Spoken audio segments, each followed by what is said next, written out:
Acting Deputy President. Well, last week I was fortunate enough to be in Israel, hosted by the wonderful organisation known as AIJAC. We spent time both in Jerusalem and in Tel Aviv.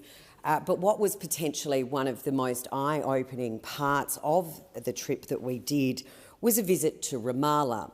And whilst in Ramallah, we met with the Palestinian Prime Minister, as well as being given a tour through what is referred to as a refugee camp, but is a settlement. These are permanent buildings. And perhaps one of the most disturbing things I have ever seen, pointed out by our Palestinian guide, and to quote her, that this monument we were looking at was to commemorate the suicide bombers who had killed Jewish civilians. And these people were being immortalised in monuments in this centre in Ramallah.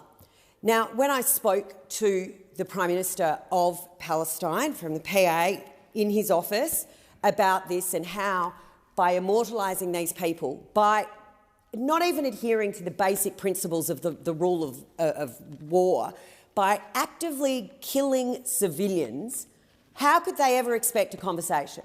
But the fact that the Palestinians have a policy that is colloquially known, and in fact even I think that's a bit more formal than that, as pay for slay. Pay for slay. If you kill a Jewish civilian and sent to jail, you receive circa 12,000 shekels per month. That is 3 to 4 times what the average teacher gets paid. If you happen to be killed, your family receives this money. This money comes from the international community. It is a disgrace